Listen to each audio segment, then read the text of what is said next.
always difficult doing the last of a session when a lot of the people before you have actually talked about what you're about to talk about. So hopefully I'm going to do it in an entertaining way.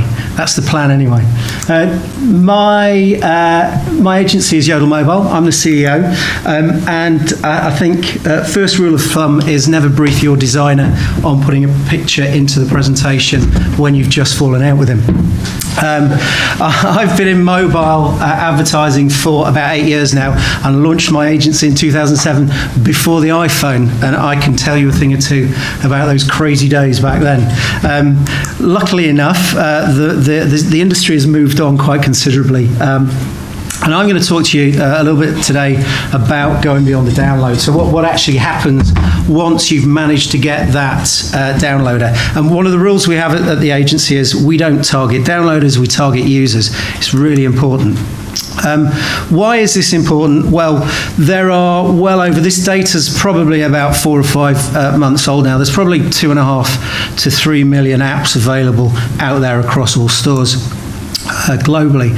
So there's an awful lot of apps out there, and the good news is we love apps. On average in the UK, 41 you will have about 41 apps on your mobile device. That's fantastic.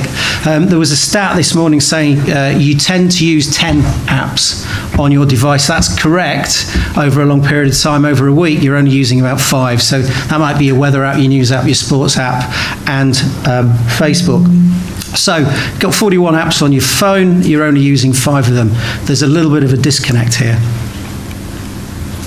And this, if you take one stat out of my presentation today, I would say this is probably the most important stat.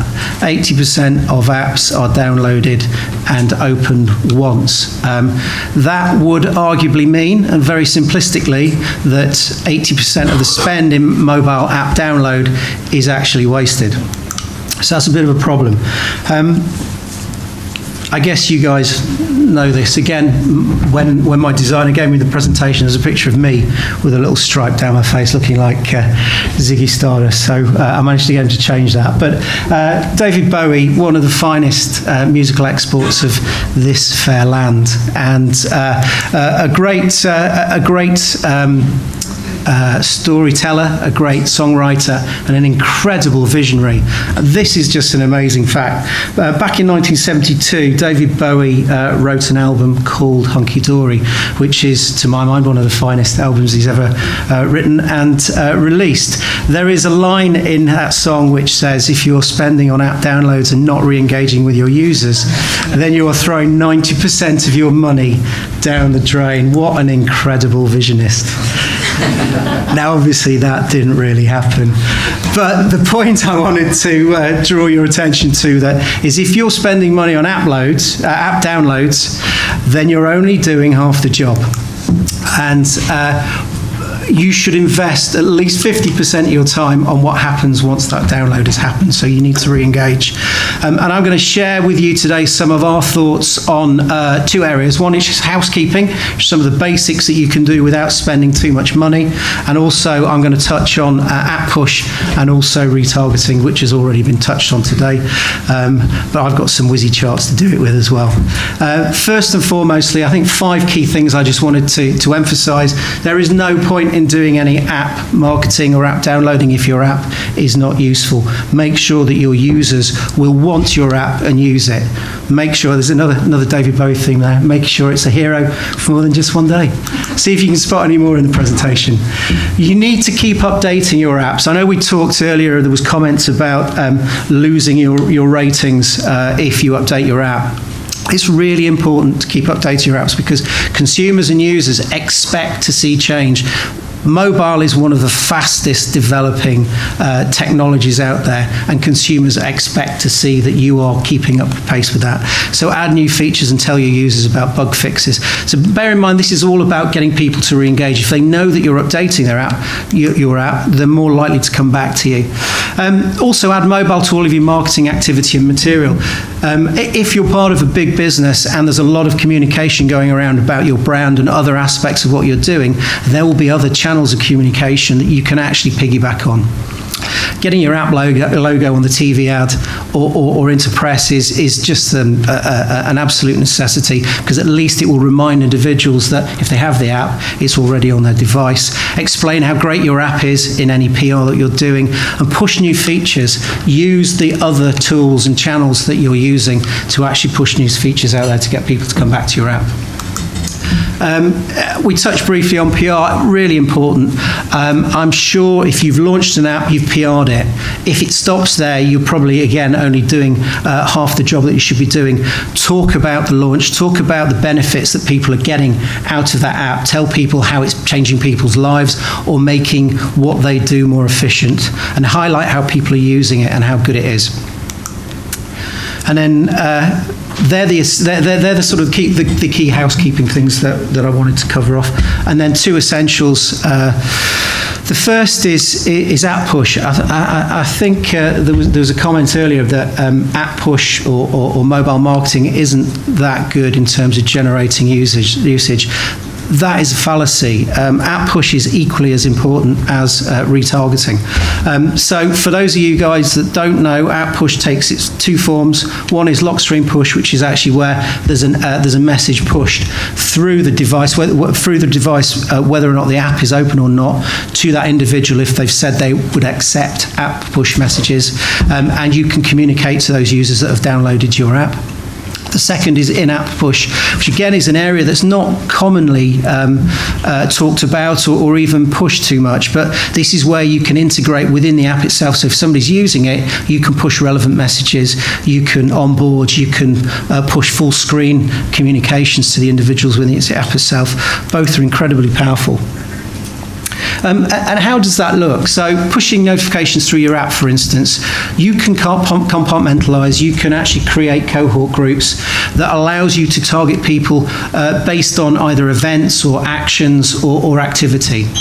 So, for instance, if it was coming up to Christmas and you're a retail app, you can tell people about all the great things that they can buy through your application. For festivities or temperature change, we work with a utility company who do boiler upgrades, and certainly when the temperature hits a certain rate on the run up to Christmas, it's very effective when we tell individuals that it's going to get too cold and you need to get your boiler upgraded.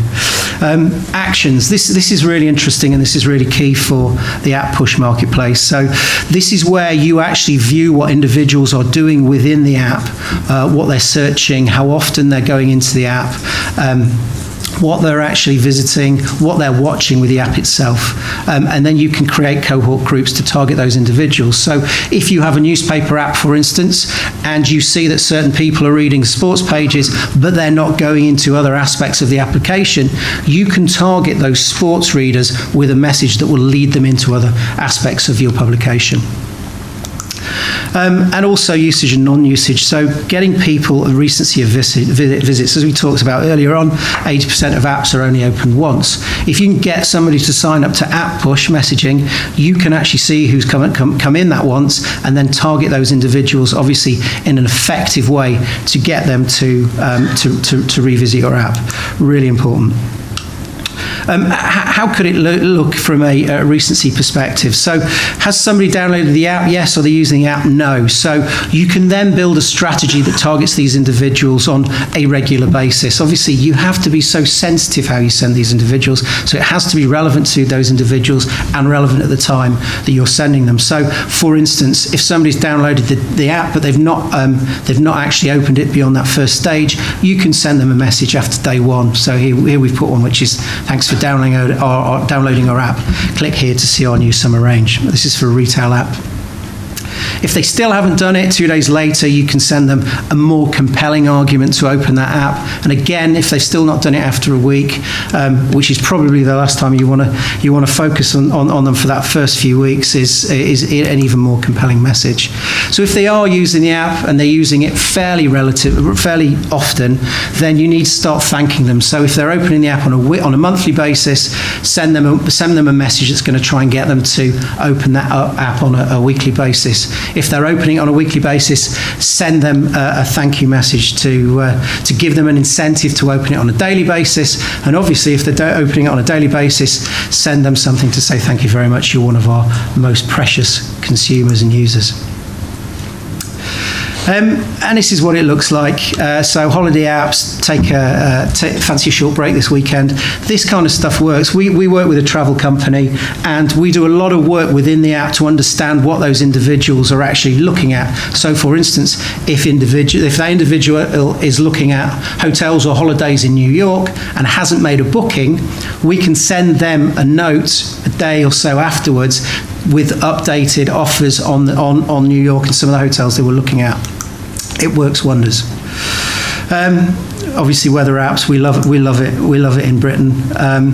The great thing is that if it's done correctly, 53% of people accept push notifications. So there is a market for individuals, and you have to do it sensitively. One of the best ways of actually getting people to sign up to app push messaging is to put a message into the app. So once somebody's downloaded it and then they've opened it for the first time, have a little tutorial, maybe 2 or 3 sliders that explain what the app's about, and then have a slide there that says, and the advantage to you of accepting push messages is this. More likely than not, you'll get at least 50% of the people accepting. But if you do it wrong, then you're going to lose out. Only 14% of people will always opt in to app push messaging. So treat it sensitively.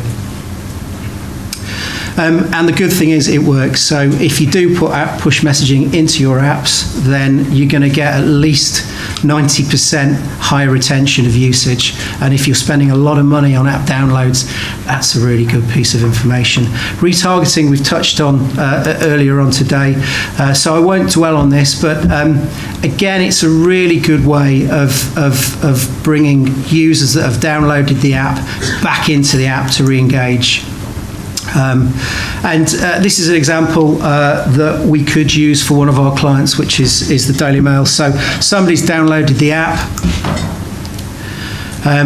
We know via integration of an SDK that they've actually logged into that app and they've registered. They may have even paid for a subscription. However, if they're not using it, we can then start segmenting those individuals into people that aren't using it, are using it, aren't using it on a regular basis. And what we can then do is send a dynamic message to those individuals. And that message is something encouraging them, therefore, to go back into their app. And as it was talked about earlier, those dynamic messages appear in all sorts of other environments where those individuals are surfing in the mobile space. And what do you get at the end of it? You get somebody that clicks on the link, and they're a very happy Mail Plus user. The great thing is retargeting mobile works. And shut the doors, don't tell anybody else, but not very many people are doing it at the moment, so there's a big opportunity for those guys to get into it sooner rather than later. The big issue with retargeting, though, is you do need lots and lots of downloads to really make it worthwhile actually investing in. And so to summarise very quickly, make your app useful. Incorporate any activity that you are doing on your app in the PR plan. Take advantage of maybe what other departments are paying for within the company. Use your existing non-mobile real estate to push your application, and integrate and use mobile CRM tools such as push, email, and finally retargeting. If you do all those, you'll have a very happy and re-engaged user. So very quickly, who are Yodel Mobile? Well, we're a full-service, end-to-end mobile marketing solution that have been in the market for a very long time.